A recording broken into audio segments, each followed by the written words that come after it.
Allora, buonasera a tutti, benvenuti all'Ateneo Veneto. Oggi è la giornata delle donne veneziane perché questa mattina abbiamo inaugurato una mostra che ha delle stampe, degli acquarelli che ci ricordano donne veneziane importanti nel corso dei secoli e dedite alle più varie attività delle poetesse come la nostra Gaspara, delle banchiere, delle scrittrici, degli intellettuali, delle vogatrici, tutte donne che si sono distinte e che forse sono state dimenticate.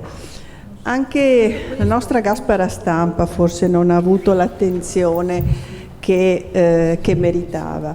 È stata una donna assolutamente particolare, la più grande poetessa del Cinquecento, forse la più grande poetessa che abbiamo avuto in Italia.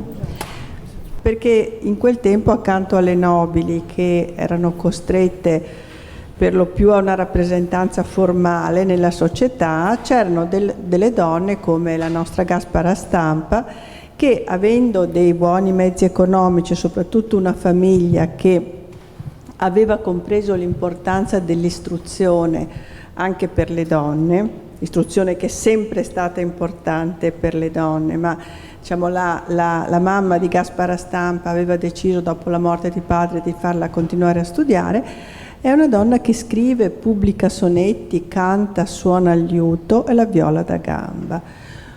Una donna affascinante, di grande sapienza e talento, una donna rispettata e amata, in grado di stare a confronto con i più celebrati ingegni del suo tempo. Attiva frequentatrice di salotti letterari, visse in modo libero le sue passioni e in questo è stata assolutamente un'antesignana.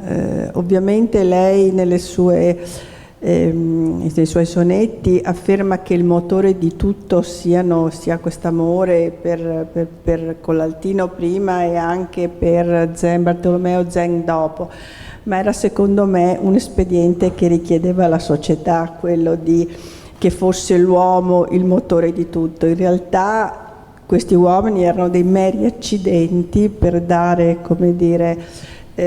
sfogo a quello che era una sua grande attitudine alla letteratura, tant'è che lei dice: fai la pena e la penna in me simile, cioè fai in modo che il mio grande amore, che si esprime in maniera così ampia, sia pari al mio saper scrivere, cioè il mio saper scrivere deve essere di valore così elevato e così importante quanto è il mio amore. Quindi donna che ama e donna che scrive.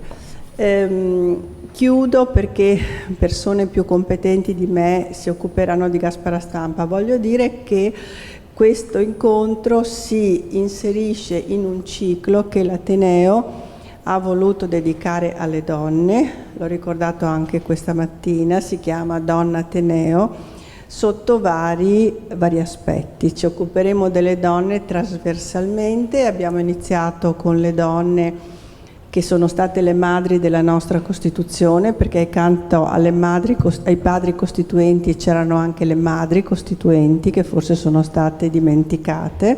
Abbiamo continuato raccontando di uno dei primi processi per stupro che hanno visto la mobilitazione di molte donne negli anni 70. Continueremo, abbiamo parlato l'8 marzo della situazione di donne meno fortunate di noi che abbiamo già conquistato molti diritti, cioè delle donne afghane, iraniane e kurde. E continueremo con le prime donne magistrato. È del 63 la legge che ha consentito alle donne di entrare in magistratura, e a maggio avremo anche un ciclo sulla storia delle donne veneziane iniziando dal Rinascimento. E quindi l'incontro di oggi, come anche la mostra che vi invito a vedere, si inserisce in questo ciclo. Tra l'altro nel libro sono citate, perché accanto a Gasparina sono citate anche le altre, ci sono Moderata Fonte, Veronica Franco e Giulia Lama, che proprio sono rappresentate nella mostra che vedete nella nostra sala Sommaseo. Chiudo e do la parola al coordinatore del nostro incontro, Riccardo Caldura.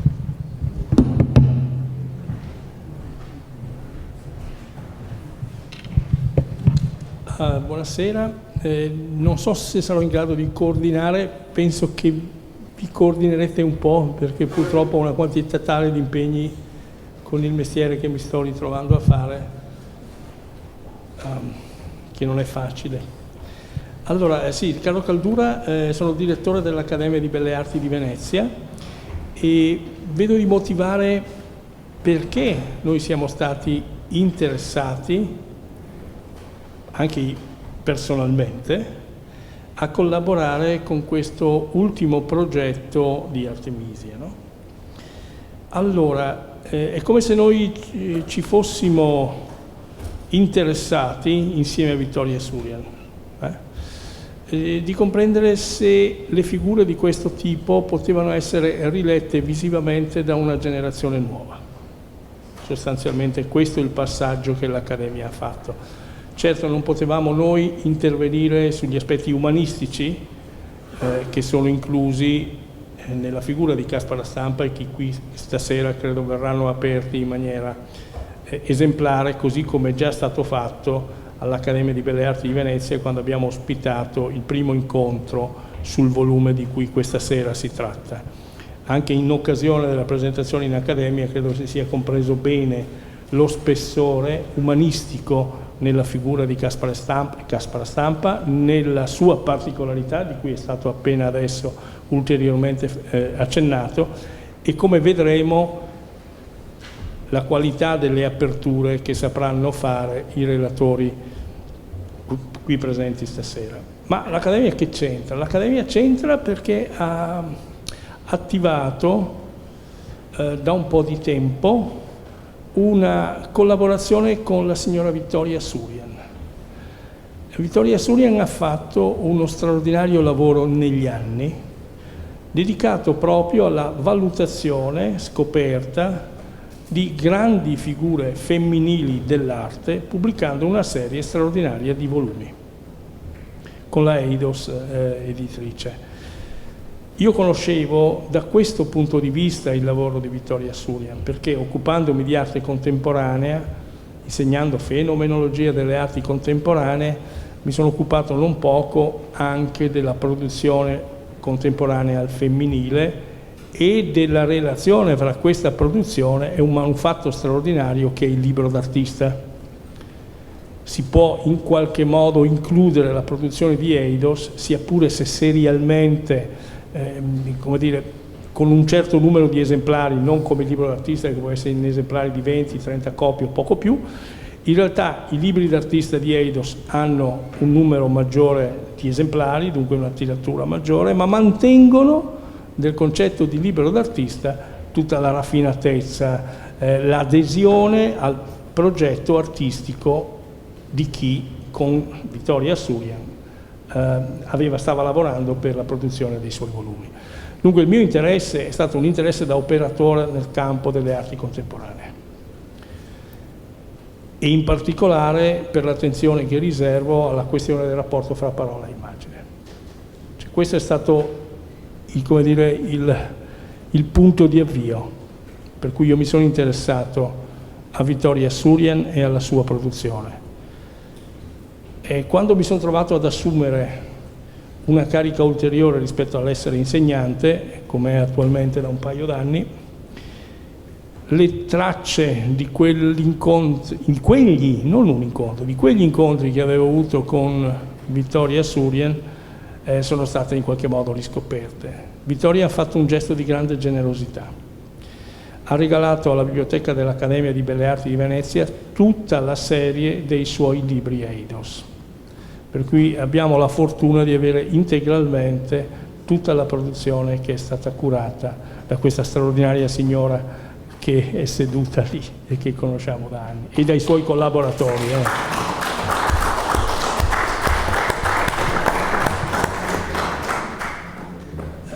Dal dono è uscita l'ulteriore proposta.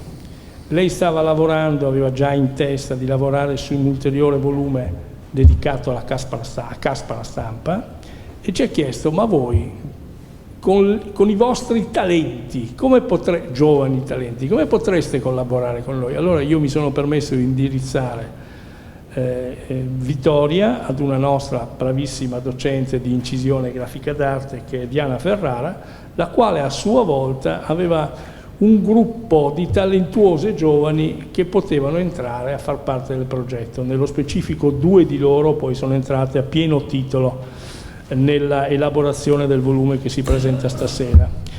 Cecilia Maran, che ha elaborato, chiaro, sempre con la curatela sotto la curatela di Vittoria Surian, ha curato un po' l'impaginazione grafica del tutto, e Arianna Bravin, che ha provato invece a fare il passo più importante ancora, a restituire in termini di immagine la figura, la poetica di Vittoria Surian. E questo è come dire, il contributo che siamo riusciti a dare concretamente come Accademia, no? Riuscire a generare un'immagine ancora della libertà al femminile, con questa interpretazione tutta odierna anche del nudo femminile e della fluidità legata al nudo femminile.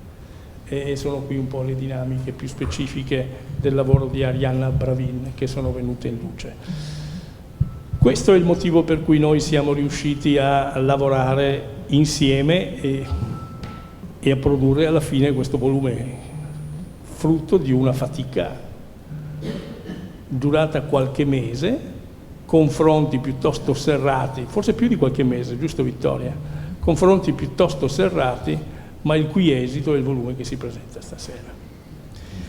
Come avete capito, io mi devo scusare, questo è quello che mi succede tutto il giorno, quello che avete visto voi adesso qua, che mentre parlo devo chiudere 2 telefonate. Se stessi qua a fare il coordinatore, questa tortura continuerebbe fino alla fine della serata. Per cui io vi chiedo di scusarmi di non poter fare il compito che mi sarebbe stato garbatamente assegnato. Son per certo che vi affido nelle mani di una validissima nostra amica, Franca, che è collaboratrice di Vittoria Surian da una vita, e potrete così partecipare all'intensità di questo progetto culturale dedicato a una straordinaria figura di poetessa. Vi ringrazio. Grazie.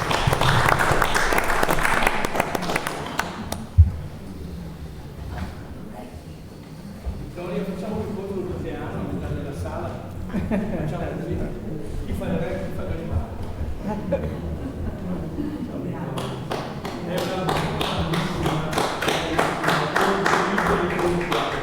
Vabbè, questo non era voluto, nel senso che Vittoria fa riferimento a una mostra che l'Accademia di Belle Arti ha realizzato in collaborazione con la Fondazione Cini e l'Istituto del Melodramma. È dedicata ad un importante scenografo scomparso, Mischa Scandella, che pensiamo noi attraverso questa mostra potrà essere maggiormente apprezzato e conosciuto. È un lavoro complesso che copre circa 3 decenni, 50, 60 e 70 della produzione di Mischa Scandella. Si entra nel cuore delle questioni legate al teatro. La mostra è organizzata al Magazzino del Sale 3, che l'Accademia ha da anni su concessione del Comune un importante spazio espositivo. L'abbiamo potuto organizzare professionalmente perché ci sono stati dati dei finanziamenti significativi dal Ministero. La mostra è stata aperta qualche giorno fa, è aperta fino a fine aprile, tutte le informazioni sono sul sito dell'Accademia e in ogni caso dal giovedì alla domenica inclusa dalle ore 11 alle ore 18 ad ingresso libero. Tutta la produzione, non i contenuti, che questi sono dovuti alla bravissima curatrice con cui abbiamo lavorato, Maria Ida Biggi, ma tutto quello che vedete nel modello di allestimento, eccetera, tutto quello è produzione dell'Accademia di Belle Arti, perché noi facciamo in modo, come in questo caso per la grafica, che i nostri studenti non solo imparino studiando teoricamente, ma imparino applicando le complesse tecniche che sono legate ai diversi settori dell'ambito artistico, come in questo caso la scenografia. Va bene, grazie ancora per questa attenzione ulteriore. Grazie, ci voleva, Vittoria. grazie a te. Allora, io ringrazio naturalmente Riccardo Caldura, che è sempre molto generoso nei miei confronti, e ringrazio la Presidente dell'Ateneo Veneto che ha introdotto la nostra Gaspera Stampa con passione e che ha fatto sì che fossimo qui in un mese molto importante, che è il mese di marzo, a festeggiare appunto i 500 anni della nascita di Gaspera Stampa, la quale nasce appunto a Padova nel 1523, ma dopo 6 anni viene ad abitare a Venezia e qui vive per tutta la vita. Ecco, vorrei dire anche una piccola cosa che mi piace, perché mi sta un po' come, sento come un brusio intorno.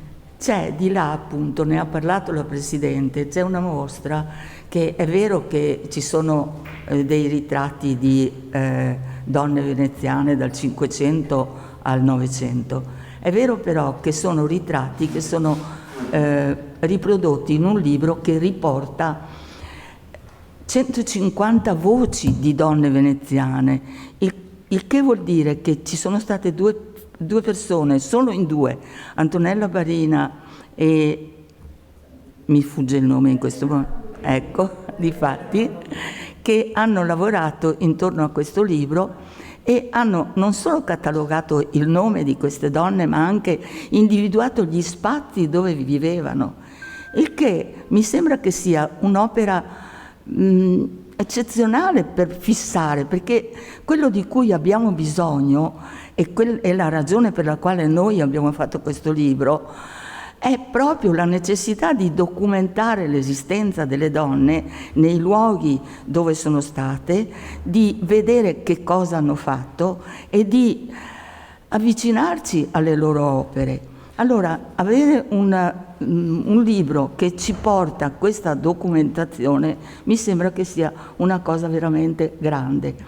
Allora, noi siamo invece, abbiamo fatto un libro diverso, abbiamo lavorato in 7, 8, 9, non so quanti siamo, ci siamo chiamati Impresa Collettiva ispirandoci a Bessarione, che ci è tanto piaciuta quest'idea così di Bessarione. Poi c'è uno che ci può parlare tranquillamente di Bessarione. E però quest'idea dell'impresa collettiva detta nel 400 mi sembrava un qualcosa di molto moderno. Allora noi ce la siamo presa come appellativo, anche se devo dire che di appellativo ne avevamo già un altro. Perché siamo qui oggi? Siamo qui perché c'è anche l'8 marzo, però voi sapete che ci sono 2 giornate in cui la donna viene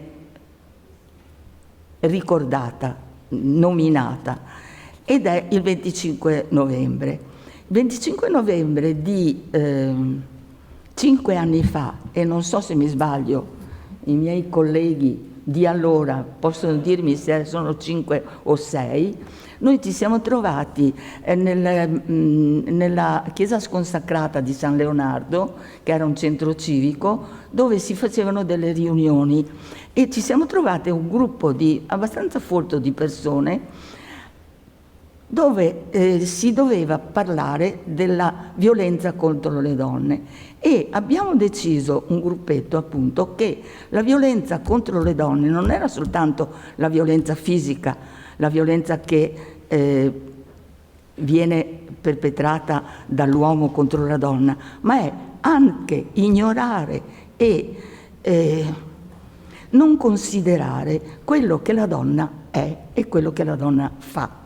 Allora abbiamo nominato questa cosa, la nominiamo anche in questo libro, ci siamo chiamati il gruppo Eppur ci sono, che eravamo noi, cioè, però non eravamo noi che eravamo Eppur ci sono, ma erano le donne, e cioè abbiamo detto, pubblicando il nostro interesse alle artiste veneziane dal 500 al 900, già iniziato nel progetto Eppur ci sono, donne che, inserendosi nell'ambito culturale del loro tempo, hanno onorato le arti a Venezia.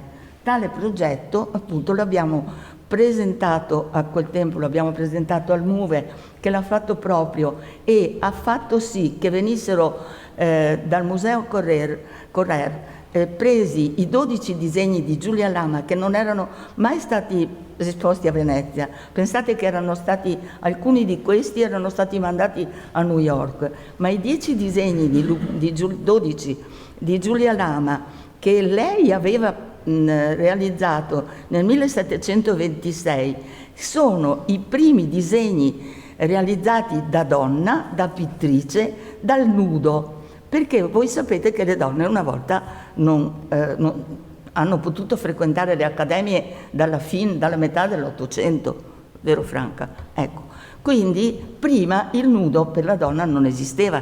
C'era stata una pittrice francese, mi pare, che aveva fatto i nudi, però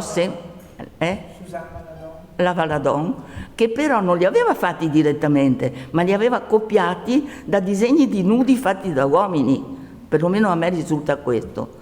Ad ogni modo, dico, perché ci tengo anche, non è che uno vuol parlare del primato, però insomma qui a Venezia abbiamo delle primizie, si può dire primizie?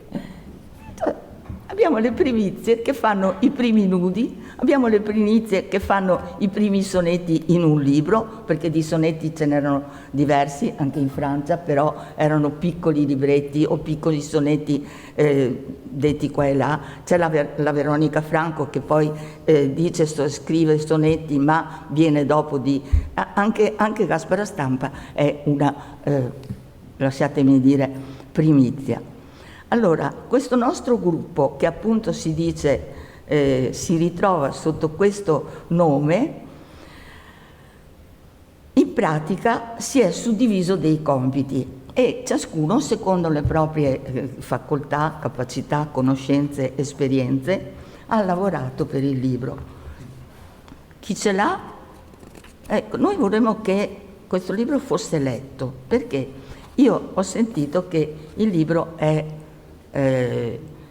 stato molto sfogliato e anche volentieri sentono, però dice sì, l'ho sfogliato. Allora, per cominciare, noi abbiamo pensato che oggi era simpatico intanto far parlare prima Gaspara Stampa e poi fermarci in qualcuna delle pagine. Allora, io mi permetto di dare voce al sonetto primo del primo capitolo, che è intitolato L'amore. Voi che ascoltate in queste meste rime, in questi oscuri accenti, il suon degli amorosi miei lamenti e delle pene mie tra l'altre prime, ove fia chi valor apprezzi e stime, gloria, nonché perdon dei miei lamenti, spero trovar fra le ben nate genti, poiché la loro ragion è sì sublime. E spero ancor che debba dir qualcuna, felicissima lei, da che sostenne per si chiara cagion danno sì chiaro. Deh perché tanto amor, tanta fortuna per si nobil signor a me non venne, che anch'io n'andrei con tanta donna a paro. Ecco, allora qui ci troviamo appunto nel capitolo primo, che è intitolato L'amore. Perché? Perché proprio nel primo sonetto c'è questa domanda di una donna: deh perché tanto amor?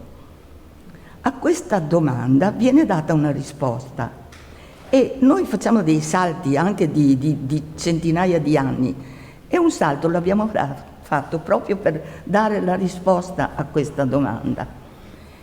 E la risposta è di una filosofa spagnola che la dà nel 1952. Si tratta di Maria Zambrano, che dice: perché la passione centrale della vita è l'amore. Solo l'amore è capace di addentrarsi nella morte. Le altre passioni o sono cieche o vedono di traverso o si trattengono calamitate o si precipitano. Solo l'amore arriva a possedere una visione, solo l'amore è capace di prendere le distanze da tutto. L'amore anticipa la morte e fa morire di 1000 morti la vita di chi lo vive, facendole così conquistare con la sua obbedienza la libertà. Vi faccio notare una cosa sola, che Maria Zambrano nomina l'amore e la libertà e Gaspara Stampa, 500 anni, in uno degli ultimi sonetti delle sue rime, inizia appunto il sonetto 152esimo, mi sembra, inizia dicendo: poiché m'hai resa amor la libertade. Quindi c'è un legame terribilmente grande tra queste due donne che parlano d'amore, che poi Franca dirà che cos'è secondo lei l'amore di Gaspara Stampa. Io mi soffermo soltanto su un piccolo particolare. Dire che è un piccolo particolare è non lo so, è uno sproposito, cioè è stato criticato anche da persone qui in sala il fatto che io abbia messo questo particolare della Tempesta di Giorgione vicino al sonetto di Gaspara Stampa.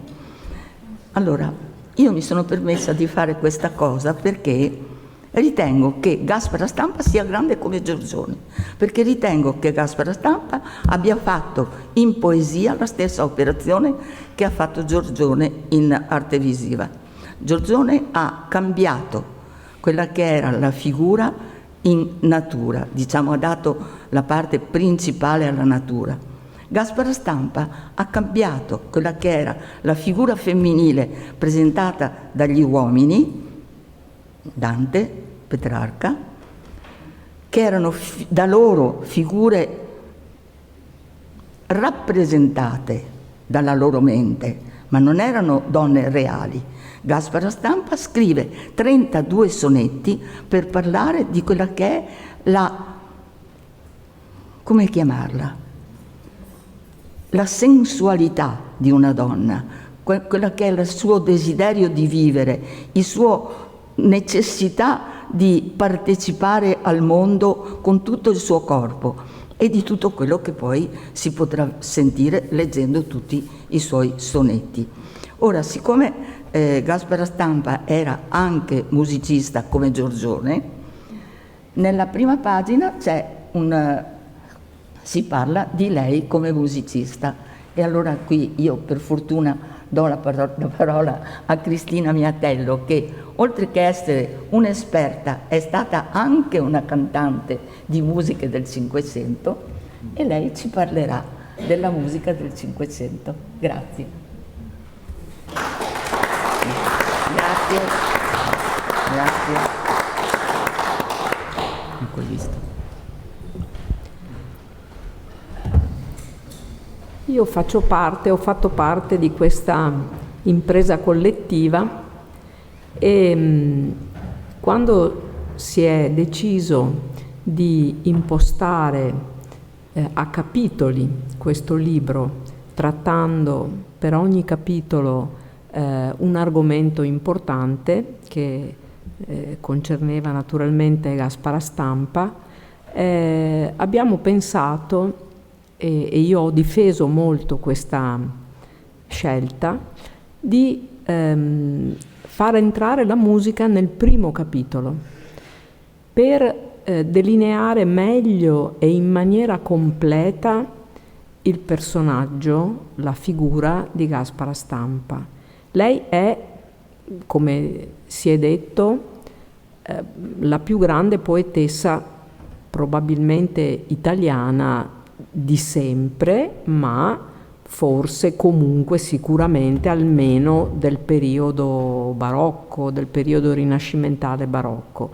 Però non possiamo limitarci a dire che lei è stata una grande poetessa, dobbiamo dire che è stata anche una grande musicista. Suonava il liuto, come ha anticipato prima nella presentazione la presidentessa, suonava la viola da gamba e cantava. E questa non era una cosa, diciamo, solo di contorno nella sua vita, ma era centrale. Tanto che, per esempio, se vogliamo proprio andare a vedere nei documenti storici, abbiamo per esempio una pubblicazione di Ortensio Lando nel 1552 in cui lui fa un elenco di tutti, in vari settori, di tutti i più importanti personaggi che si dedicavano a diverse arti o comunque studi, quindi dai filosofi ai poeti, ai musicisti, ai matematici, eccetera. Tra i poeti lui mette per primo il cardinale Bembo. Ovviamente nella sua epoca, nel Cinquecento, il cardinale Bembo era principale protagonista di questo grande momento poetico e di riscoperta dell'antico. Tra l'altro Bembo ha vissuto anche a Padova e quindi quando Gaspara Stampa nasce a Padova c'era un ambiente importantissimo dal punto di vista poetico e letterario. E poi mette il fratello di Gaspara Stampa in questo elenco, che si chiamava Baldassarre Stampa, e mette lei, mette anche Gaspara, però non la mette tra i musicisti o tra i cantanti. Ci sono, per esempio, tra i cantanti c'è Polissena Pecorina, che era fiorentina di origine, ma viveva a Venezia ed era la più grande interprete di Adriano Villaert, che era maestro di cappella a San Marco, e anche lei è una grandissima e importantissima esecutrice. Però Gaspara Stampa risulta tra i poeti, ma di fianco al suo nome c'è scritto esimia musicista e cantante. Quindi vuol dire che tutti questi aspetti nella sua produzione erano paritetici, erano tutti importanti nella stessa maniera. Ecco perché io ho voluto e ho condiviso questa idea di mettere già nel primo capitolo la musica, e in particolare abbiamo messo e riprodotto in riproduzione anastatica la dedica di un libro di madrigali composto da un musicista che veniva dal nord Europa, Perissone Cambio. Lui si chiamava Périsson, perché era di origine dell'Alta Francia, però quando è venuto in Italia ha italianizzato un po' il suo nome, e lui dedica questo primo libro dei madrigali a 4 voci a lei, ed è il primo che molto affettuosamente la chiama Gasparina. Da qui poi è spesso stata citata come Gasparina Stampa, e anche nell'edizione del libro Vittoria ha voluto mantenere, quando cita altre voci femminili, e ce ne sono parecchie di queste citazioni, e la prima era quella di Maria Zambrano, lei chiama Gasparina e le altre, proprio perché Gaspara Stampa aveva questo piccolo diminutivo che l'ha sempre accompagnata nella vita, ma anche dopo. E di lei Perissone Cambio scrive delle cose meravigliose. Dico solo che a un certo punto dice: perché si sa bene omai, e non pure in questa felice città, ma quasi in ogni parte, niuna donna al mondo amar più la musica di quello che fate voi, né altra più raramente possederla. E di questo ne fanno fede 1000 spiriti gentili e nobili, i quali, udito avendo i dolci concenti vostri, vanno dato nome di Divina Sirena. E qui mi fermo perché credo che non serva dire altro. La sirena è l'immagine proprio fisica di una donna che con il canto, già dai tempi di Omero, seduceva gli uomini e li portava alla perdizione, e quindi anche questa sirena fa lo stesso. E noi abbiamo nel capitolo dedicato alla musica, che è il numero 7, abbiamo anche un sonetto molto bello di Gaspara Stampa che vi leggerò. Fra quell'illustre e nobil compagnia di grazie che vi fan conte immortale, serge più d'altra e vaga stende l'ale del canto la dolcissima armonia. Quella in noi ogni acerba cura e ria può render dolce e far lieve ogni male. Quella, quand'euro più fiero l'assale, può render quieto il mar turbato pria. Il gioco, il riso, Venere e gli amori si veggon l'aere far sereno intorno, ovunque suoni il dolce accento fuori. E io, potendo far con voi soggiorno, all'armonia di quei celesti cori, poco mi curerei di far ritorno. Questo ci dice che forse lei anche attraverso la musica sfoga e dichiara tutto il suo amore, e dice anche che non tornerebbe a quei cori, a quella musica, se potesse stare con il suo conte, con Collaltino di Collalto. Ma noi sappiamo che la musica è anche catartica, e quindi lei la utilizza per essere espressiva nel suo dolore e anche nella sua gioia. L'ultima piccola osservazione prima di chiudere, di lasciare la parola ai colleghi, vorrei solo dirvi cosa cantava questa grande musicista. Cantava accompagnandosi e cantava dei madrigali. All'epoca la musica imperante ovunque, ma a Venezia in maniera particolare, era la musica polifonica, cioè a più voci.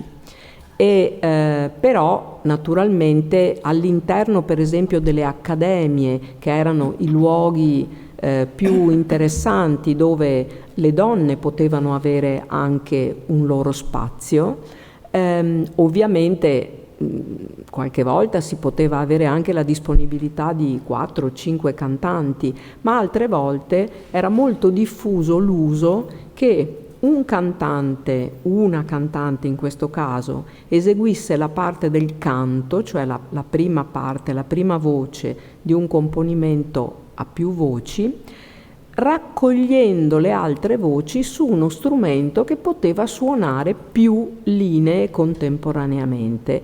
Poteva essere un clavicembalo, ma era molto più facile farlo con un liuto, che era uno strumento piccolo, trasportabile, e quindi molto probabilmente noi possiamo proprio immaginare, visto che lei suonava sia il liuto che la viola da gamba, che lei cantasse accompagnandosi. E ho una piccola chicca che riservo a voi, perché è proprio una notizia di oggi che stavamo cercando da tempo, ma ancora non ero riuscita ad avere certezza. Abbiamo saputo, ho saputo proprio oggi che sono stati musicati dei madrigali di Gaspara Stampa. Ce ne sono 3, non sono di autori famosissimi, però la cosa che mi fa piacere è che sono, perché io sono padovana, scusate, sono 2 musicisti che hanno lavorato a Padova, quindi evidentemente anche il fatto che lei fosse nata a Padova, probabilmente dopo l'edizione dei suoi sonetti, che è stata fatta nel 1554, quando lei è morta, pochi mesi dopo la sua morte, evidentemente si è mantenuto anche un legame con questa città, e 2 musicisti, Giulio Renaldi nel 1569 e Bartolomeo Ratti nel 1599, quindi anche molto più avanti nel secolo, alla fine del secolo, hanno musicato 3 dei suoi componimenti poetici. Questo è molto importante perché evidentemente dichiarava anche l'importanza e la grandezza di questa donna. È molto raro che componimenti di donne vengano musicati, anzi direi che ecco, a Venezia ci sono delle eccezioni, una in particolare nel 600, Barbara Strozzi ha composto molti testi poetici e se li è anche musicati perché lei era compositrice e cantante, però non è così diffuso, anzi direi che appunto è molto raro che le poesie di una donna vengano musicate, ed è chiaramente un segnale di grande stima e di grande importanza. Quindi con questo io passo la parola ad Alberto Tacco, che ci illustrerà qualche altro aspetto di questa edizione, e vi devo dire che da oggi sono ancora più convinta, non mi serviva, ma ancora di più, che veramente Gaspara Stampa sia stata, non solo al suo tempo, un personaggio di rara nobiltà. Brava.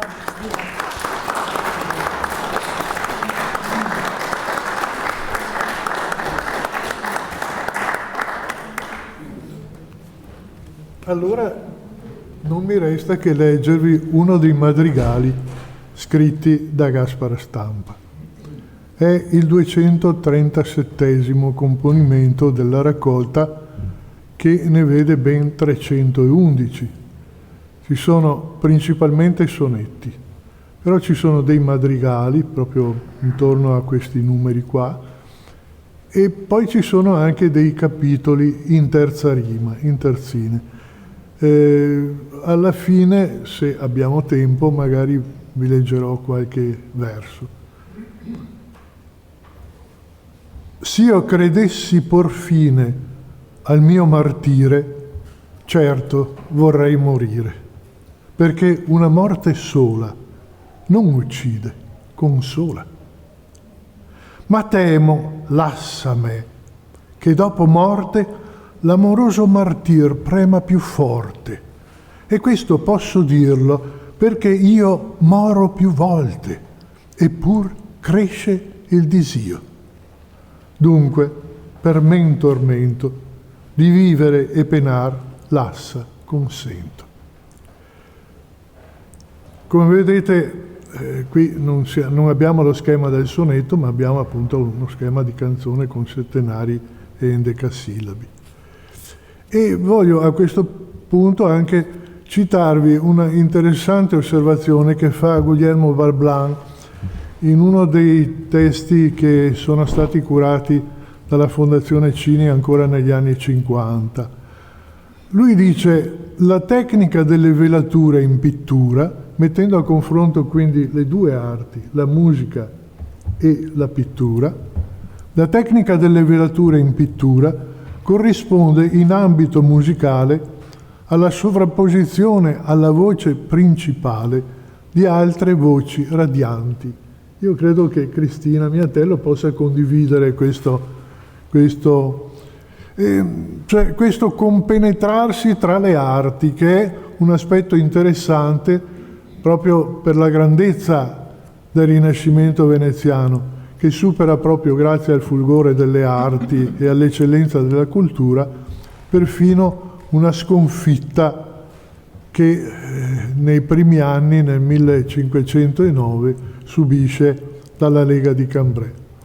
E qui Marzo Magno dice: Venezia da questo punto praticamente sostituisce la forza con l'ostentazione, la potenza con la ricchezza, il ferro con l'oro, mantenendosi per altri 2 secoli, 3 secoli praticamente, mantenendosi ancora viva, va bene, e interessante per altri 2 secoli. Però a questo punto ci siamo un po' distratti. Allora bisogna tornare ai sonetti, cioè bisogna tornare alla poesia, perché sono questi ad avere il primo posto nell'opera di Gaspara Stampa. Il libro è costituito da 18 capitoli, che sono praticamente la considerazione di 18 di altrettanti sonetti, con una parola chiave che viene data.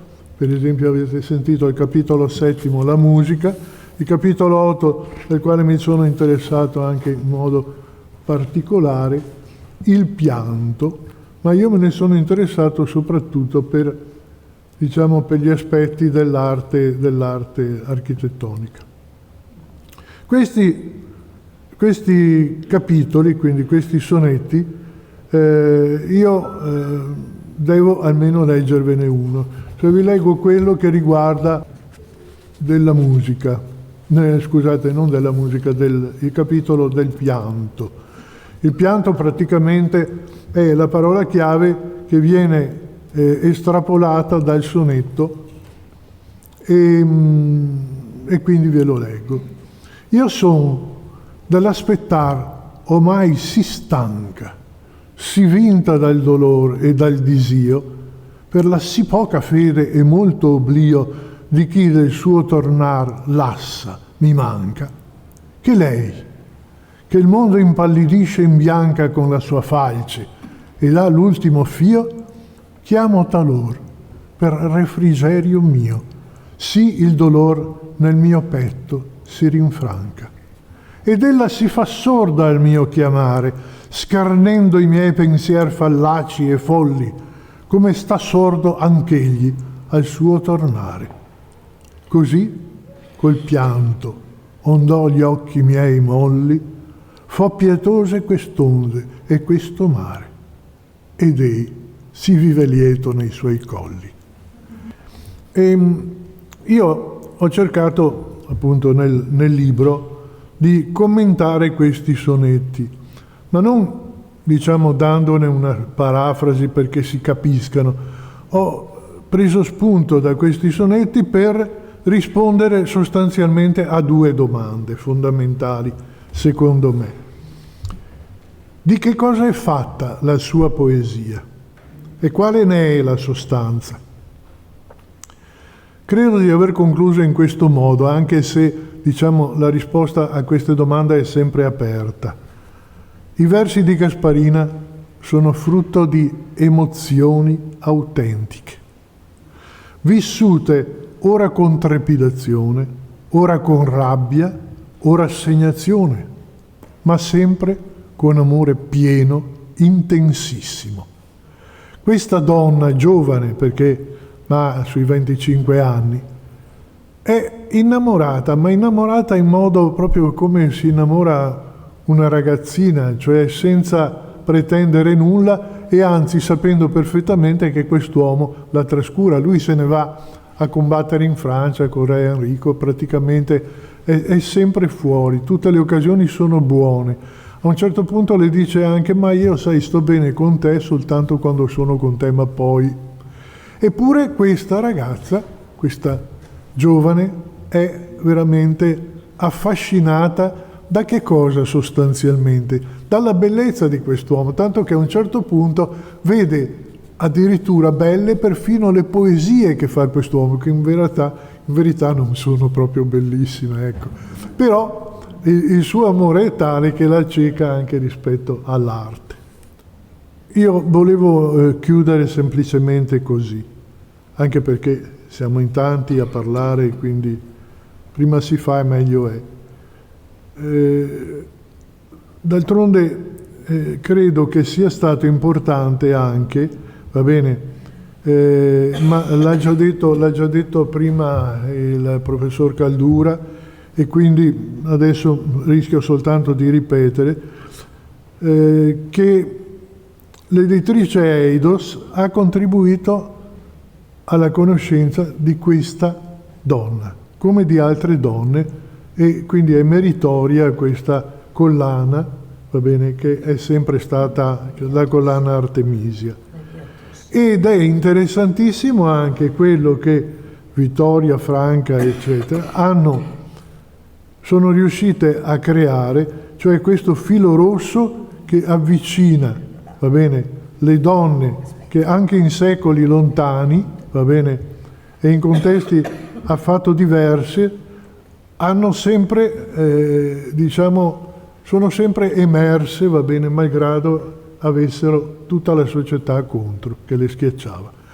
Qui tra l'altro io mi sento anche molto in minoranza e non vorrei essere schiacciato io, per cui a questo punto credo che basti così. Ecco, citandovi soltanto qualche verso, 2 versi soltanto, e che sono significativi secondo me di questa poesia, proprio per tornare a parlare di poesia. Ei mi legò, sì ch'altri non mi scioglie. E poi quest'altro verso, così d'ambrosia vivo e di veleno. Basta, credo che basta.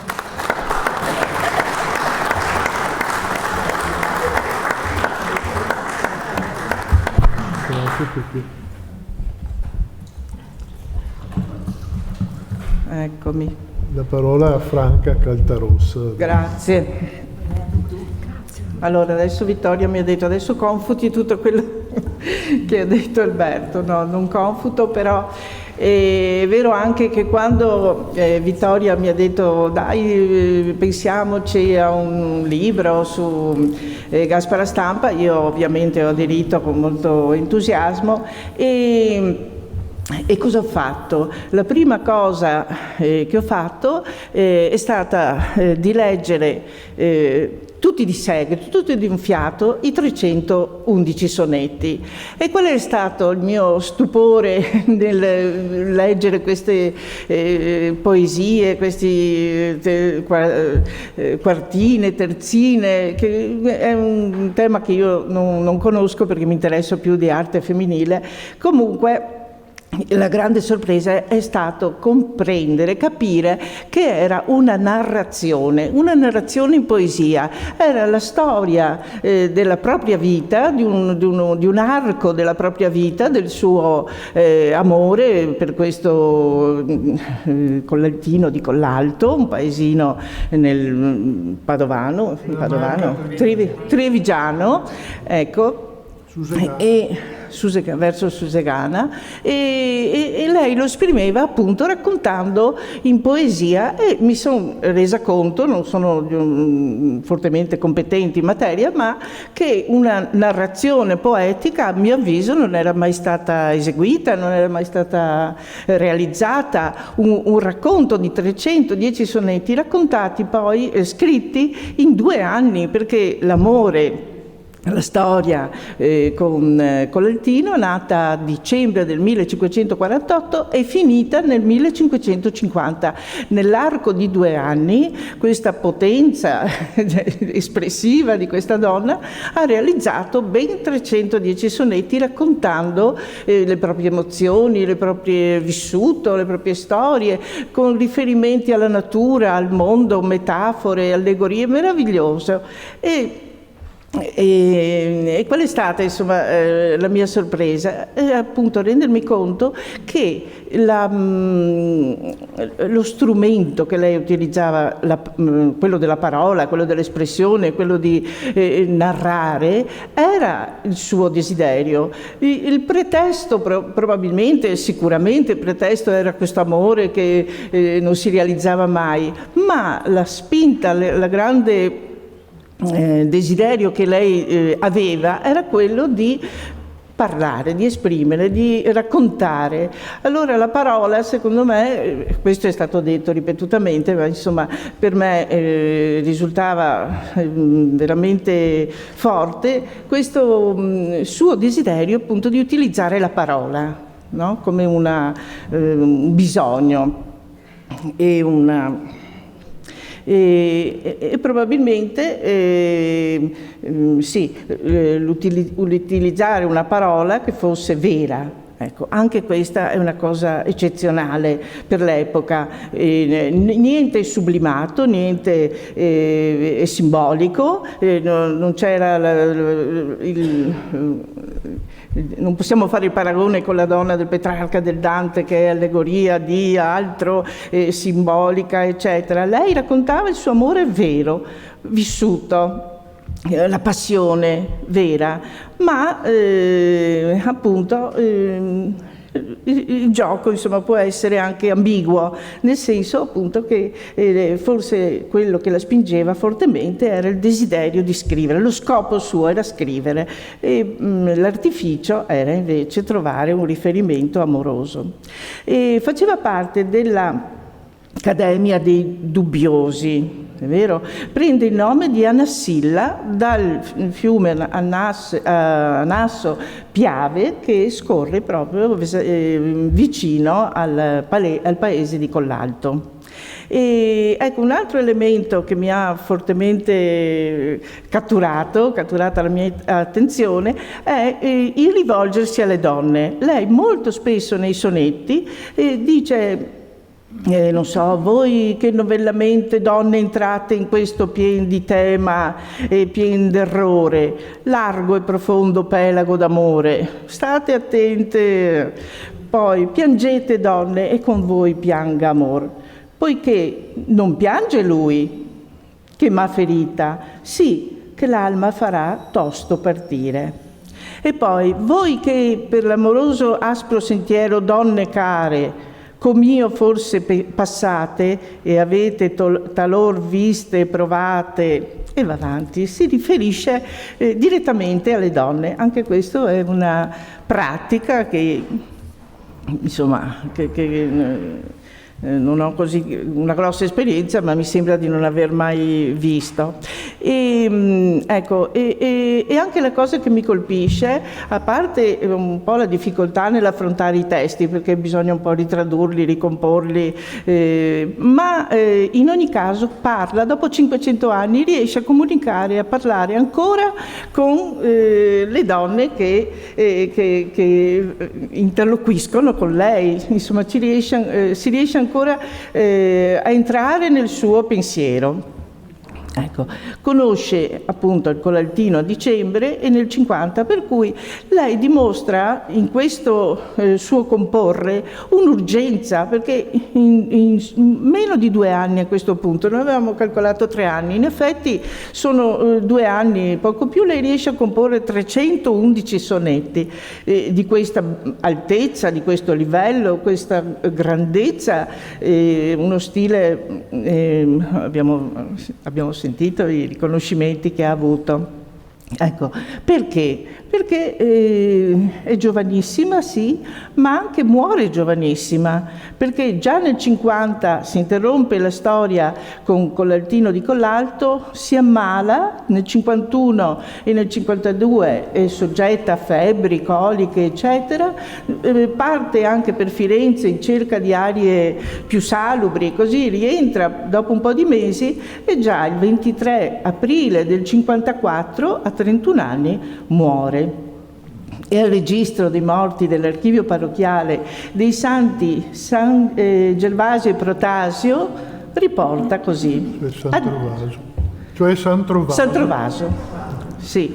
AD 24 aprile 1554, Madama Gasparina stampa, anche nell'atto di morte, Gasparina, in le case dei messer Hieronimo Morosini, la quale l'è stata malà de febbre e de mal colico e de mal de mare, giorni 15, è morta in questo giorno. Ecco, e cosa succede? Lei non ha pubblicato il libro, 6 mesi dopo, sempre nel 1554, la sorella Cassandra lo pubblica, a ottobre del 54 pubblica il libro che noi adesso possiamo consultare e vedere alla Marciana. Possiamo vedere questo piccolo libretto di poesie pubblicato dal Pietrasanta appunto nel 1554. Allora, dunque, le opere, altro elemento che invece questo è stato voluto e scelto nella composizione del libro, tutte le immagini che si vedono nel libro di palazzi, di statue, di quadri, di opere varie, sono quadri che già nel Cinquecento c'erano e che sicuramente, probabilmente, ma quasi sicuramente, dato che era una donna colta, anche Gasparina ha visto, per cui possiamo vedere nel testo, insomma, le immagini dei lavori, delle opere che lei sicuramente ha potuto vedere. Ecco, in seguito molti poeti si sono ispirati a Gaspara. Allora, prima di tutto, a distanza di 200 anni, Luisa Bergalli ha pubblicato nel 1738 il libro Rime di Madama Gaspara Stampa.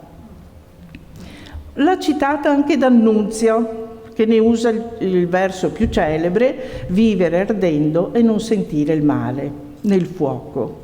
Anche Rainer Maria Rilke, il sommo poeta, nelle sue elegie duinesi, dedica esattamente la prima elegia a Gaspara Stampa e ne fa anche un lungo discorso. Insomma, non è solo una piccola citazione, la dedica, la prima elegia a Gaspara Stampa. Andrea Zanzotto invece comporrà ben 4 sonetti dedicati a Gaspara Stampa. Ecco, questi grandi poeti l'hanno celebrata perché Gaspara Stampa esprime grande bellezza nelle sue rime. Allora, siccome io ero stata anche molto affascinata da come lei tratta la natura, e molto spesso lei cita i fiumi, i monti, il mare Adriatico, le acque, Venezia, ovviamente si rifà molto spesso alle campagne dove vive il suo amato Colaltino, perché l'ha raggiunto almeno 2 volte, si sa di almeno 2 volte che lei è andata in campagna con lui, anche se lui poi appunto quando se ne partiva la snobbava completamente e lei restava in attesa fino, sembra, perché poi invece si sa che aveva una grande corte di amici, per esempio Perissone Cambio era un suo carissimo amico. Certo. Che l'ha sostenuta anche dopo la partenza di Colaltino. Allora, questo sonetto, il 145, scusate, è dedicato anche alla natura. Io ho fatto questa scelta. Liete campagne, dolci colli ameni, verdi prati, alte selve, erbose rive, serrata valle.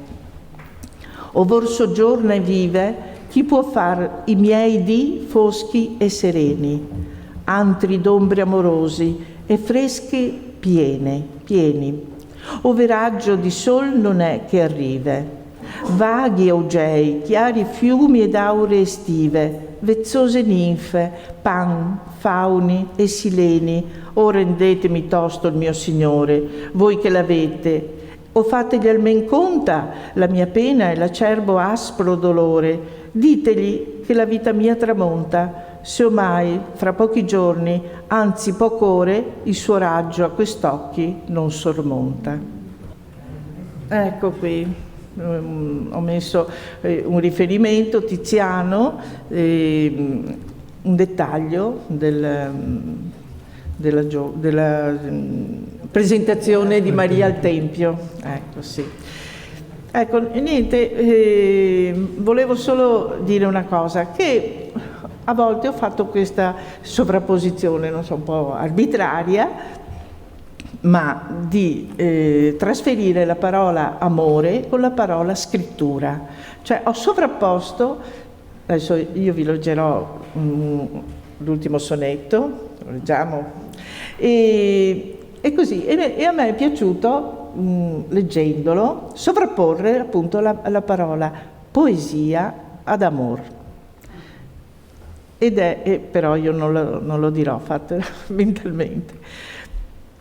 Poiché m'hai resa amor la libertade, mantienmi in questo dolce e lieto stato, sì che il mio cor sia mio, sì come è stato nella mia prima giovanil etade. O se pur vuoi che dietro alle tue strade, amando, segua il mio costume usato, fa ch'io arda di fuoco più temprato, e che, s'io ardo, altrui n'abbia pietade, perché mi par vedere a certi segni che ordisci nuovi lacci e nuove facci, e di ritrarmi il giogo tuo t'ingegni. Serbami, amor, in queste breve paci, amor, che contra me superbo regni, amor, che del mio mal sol ti compiaci. Sì.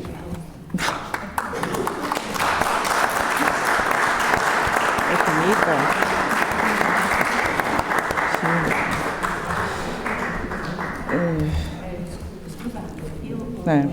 Prendi il microfono.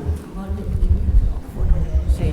C'è una cosa che vorrei dirvi, che mi preme, è che l'introduzione di questo libro è stata fatta da Antonia Aslan. Perché è stata fatta da Antonia Aslan, che tutti conoscete essere una scrittrice contemporanea che sta parlando di amore e libertà, anche lei nei suoi libri? Perché 25 anni fa circa abbiamo fatto, insieme ad Antonia Aslan, Adriana Chemello e Gilberto Pizzamiglio, abbiamo fatto una antologia di scrittrici venete, e in questa antologia c'era appunto naturalmente la voce di Gaspara Stampa. Quindi diciamo che nel tempo cerchiamo di, prima dicevo appunto come 25 anni fa, Gilberto Pizzamiglio però dovrebbe dire qualcosa, perché è stato un po' la partenza di questa nostra idea di darci anche alla letteratura con l'antologia. Posso chiederti?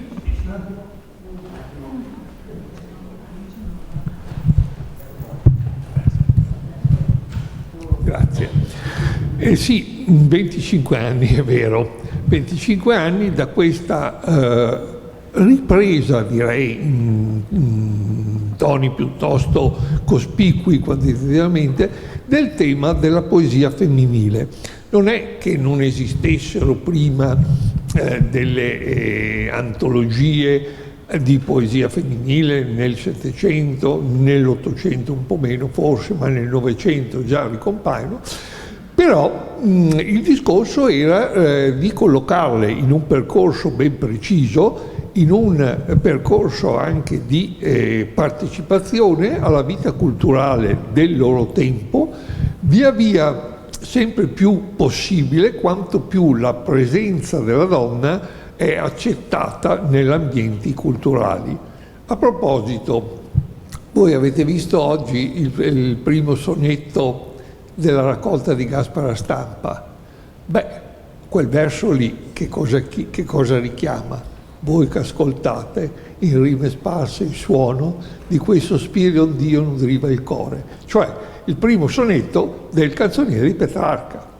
Ed è proprio questa la questione. 311 componimenti, Gaspara, quasi se messi per 2 anni, o uno ogni 2 o 3 giorni, con un andamento che segue in qualche misura il succedersi delle stagioni, che segue l'ambiente. Ecco, come dire, il recupero certo e sicuro, come del resto accade in tutto il Cinquecento, di modelli come erano quelli petrarcheschi, lo scavalcamento di un'età umanistica colta, dove per l'appunto non mancano certo esempi di poesia, a cominciare da Poliziano, che la stessa Gaspara per altri versi recupera.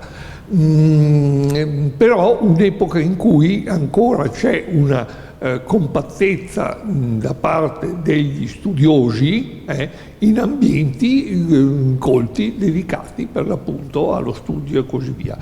L'epoca di Gaspara si apre in una dimensione diversa, c'è la possibilità dei circoli ormai letterari nobiliari, c'è la possibilità, con Piscopia lo dimostra, di diventare prima donna laureata nel mondo. E dove succede tutto questo? In un ambito particolarmente favorevole, Padova.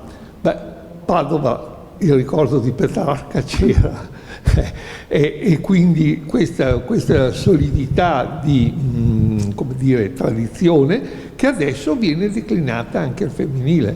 Sarebbe interessante vedere nel canzoniere di Gaspara l'amore che parte in maniera trionfale, diremmo, grande disposizione della donna all'amore, nei momenti poi anche di malinconia e di delusione, e rivedere un attimo Petrarca. Petrarca è un uomo, la vede da uomo del 300, Gaspara la vede da donna del 500, che ha una sua affermazione anche accademica. Nelle accademie ci sono le donne, e questo discorso sta benissimo insieme a quello della musica. Il recupero del madrigale, l'accenno anche nell'ultimo verso, nell'ultimo sonetto, non lascia stare la musica sacra, facciamo questa musica profana, è un altro grande segno del tardo 400 e del 500. Ecco, ora questo percorso, che poi continua naturalmente nei secoli e anzi diventa forse più robusto, ancora maggior presenza di donne, sempre fino all'800 legate all'ambiente nobiliari e accademici, è in linea di massima. Ci sono anche scrittrici, però la maggior parte, le donne letterate del libro erano queste, e sono ancora di questa estrazione, diciamo, sociale e culturale, con sempre maggior spazio e con una sempre maggiore, come dire, apprezzamento, per esempio nel caso specifico dal musicista di cui si è detto, ma anche da altri, e anche e ovviamente in ambito maschile. Il percorso è lungo, forse c'è ancora da fare qualcosa, comunque noi ci abbiamo provato proprio per aprire questo discorso letterario, che poi Vittorina ha egregiamente andato avanti con la Eidos, con tutta una serie di altre pubblicazioni sulla tradizione letteraria femminile, e direi anche che in ambienti come il nostro, accademico e così via, c'è negli ultimi decenni un'apertura sempre più accentuata anche a questo tipo di poesia, non solo quella colta e maschile. Grazie. Grazie.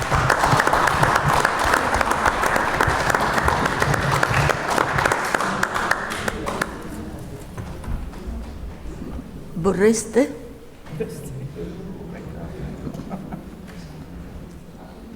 Bisogna andare via?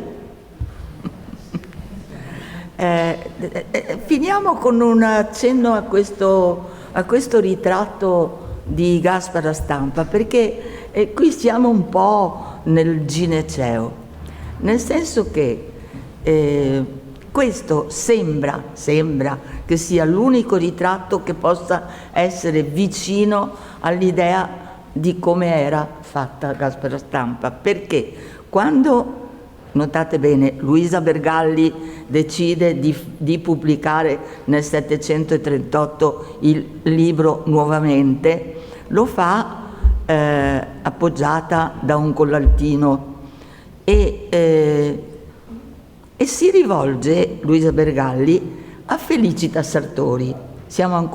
Felicita Sartori era stata una allieva di Rosalba Carriera, e in quanto tale, ed era anche una incisora.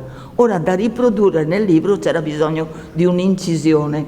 Abbiamo una documentazione in cui Luisa Bergalli scrive a Rosalba Carriera perché interceda presso Felicita Sartori perché faccia questo ritratto che viene ricavato dalla incisora da un ritratto che è stato trovato, sembra, dal parente del Collaltino. Quindi c'è un insieme di donne che si danno da fare per pubblicare questo libro nel 1738. E non è un caso, credo, che anche l'ultimo libro che voi trovate, naturalmente vorrete leggere tutti i sonetti di Gaspara Stampa dopo quello che è stato detto, vero?